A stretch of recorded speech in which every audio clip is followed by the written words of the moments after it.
Hello and welcome back to Buggleskelly Station. It seems like a long time since I gave you a model railway update. Must have been, what, 3, maybe nearly 4 Prime Ministers ago, so yes, it's been a while. So I wanted to give you an update on, things, give you a tour of my studio slash office slash railway room slash stock room.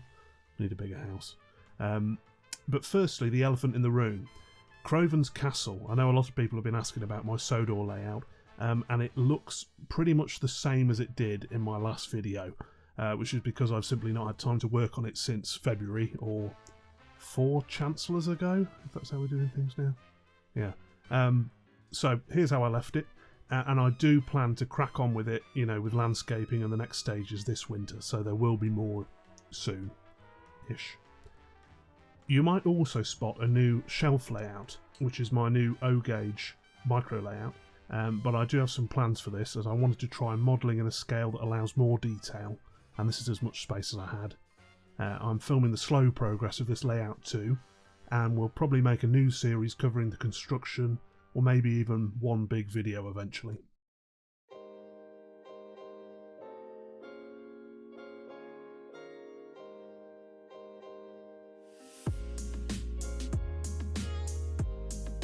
I think I've realised that making YouTube videos whilst model making is actually a really difficult thing to do, and it takes a lot of time and effort to film things at the same time as make them, and it gives me even more respect for people like Everard Junction, that model railway guy, Luke Towan, all the countless other YouTubers that I follow, because they manage to post fairly regularly and keep progressing on projects, which are really quite demanding.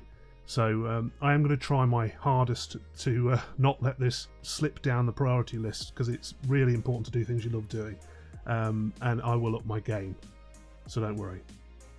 I did spend some time properly tidying up this room too, in a bid to get on top of things, and so I thought this would be a good opportunity to show you what my studio's like, and so we'll begin here. This is my microphone setup. I'll use a Rode microphone and a Focusrite interface, which is what I use for YouTube videos like this, obviously, and I also use it for doing some voiceover, voice acting work, and I sometimes pop up in other modelers and YouTubers videos every now and then. Most recently, I was very lucky to be asked to take part in the Unlucky Tugs video about Duck, the Great Western Engine, which was really good fun. The trucks were away. Hurrah, hurrah, hurrah, they laughed. We've broken away, chase him, bump him, throw him off the rails, they yelled, bumping and swaying with ever-increasing speed. So the PC is of course where I do my main job, which is colorising black and white photos and editing videos. I've been colorising photos professionally since 2014, and I still find it a really interesting job. It's a great way to pass the time as well. You're wasting your time! That's the other thing I waste my time with, running the Will Hay Appreciation Society, and above my desk are several reminders of the great man and his films. Next to these are some framed discs of Mike O'Donnell's CDs. Now, Mike O'Donnell and Junior Campbell wrote the music for Thomas the Tank Engine and Friends, and so it seems right to have a little corner dedicated to them. I've got 3 screens set up, usually having YouTube or some films on the large screen while I'm working, and the desk also doubles up as a place where I paint models, which is why I have 2 daylight lamps, just to make colours more accurate. And I also use this space to do 3D scanning, which is something I'm just getting into, and it's pretty fascinating really, so I'll try and do some videos on that in the future. To the side of the PC is a bookshelf full of reference material, lots of history books which are useful for reference for colorising, and some of my vast railway book collection, not that I ever find time to read them. I also have a wall by the door with some press cuttings of my colorising work. The other side of the PC is my model cabinet. I've tried to keep this to locos, but the odd rolling stock's found its way in there. And I've got a box version of each of the Will Hay wagons along the top that are released. There are a few new ones I need to add up there, but there's no space, so I need a better solution really. Beneath that cabinet is my map of Sodor. This was printed in the 70s and it's quite a lucky find on Facebook for about £15 I think. And underneath this is my new painting station, though I do prefer to work on the PC desk so I can watch something at the same time. Moving around to the right are the 3D printers. They're on a windowsill for a couple of reasons. One is so that they can be ventilated via a tube through the open window, as you don't want to breathe in resin fumes. And the other reason is because I live in a fairly old house, and this is the only part of the room that doesn't move as I walk around. And the printers won't work if they shake when printing. Beneath the printers is the wash and cure station, which uses isopropyl alcohol to clean the resin prints, and then I cure them with a UV light inside the same chamber.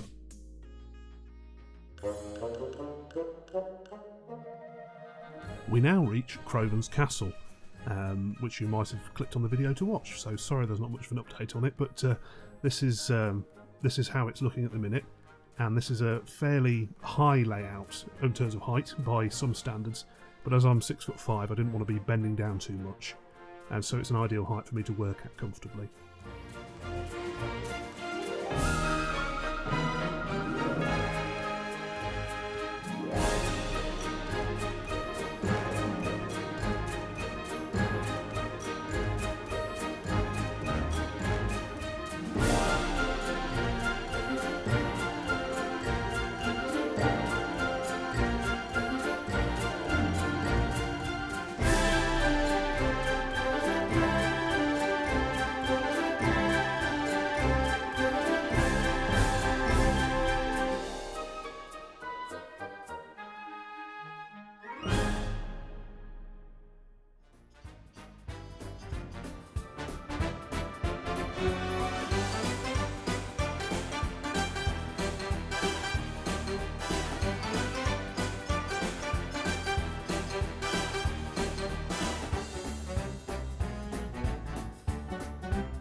And there's a shelf with more railway and history books behind it, and underneath I have some of my model railway stock, which is ready to post out to customers.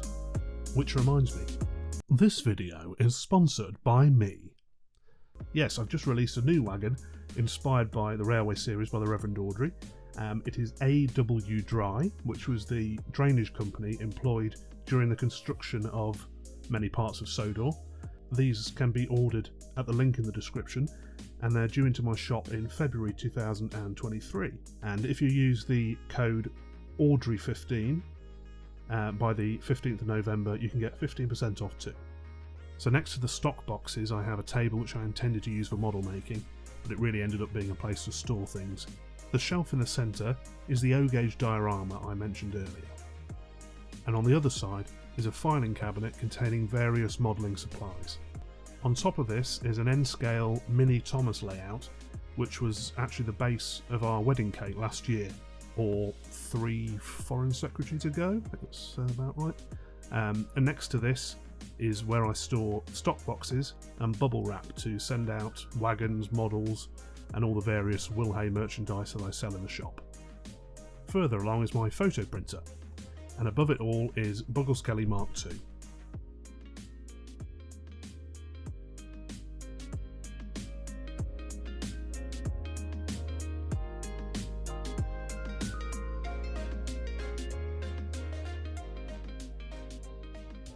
Now, Buggleskelly is 8 feet wide and 2 feet deep, and above it is one of my favourite parts of the room, this massive sky backdrop, which I use when filming or photographing from a low level.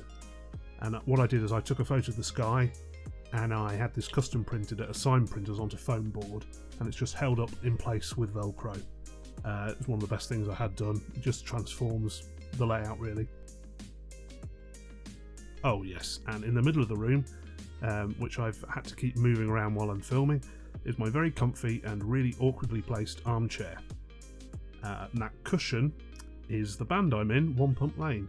Not that we've played together since before lockdown, when we were literally the band that closed Melton Mowbray. That was after our successful tour of Wuhan, China.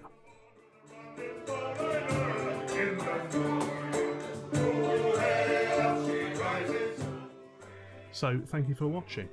If you'd like to see more regular updates, I do tend to post things on Twitter a lot more often than YouTube, and on my Facebook pages, which I'll put links to in the description. And I'll see you again soon. Thanks.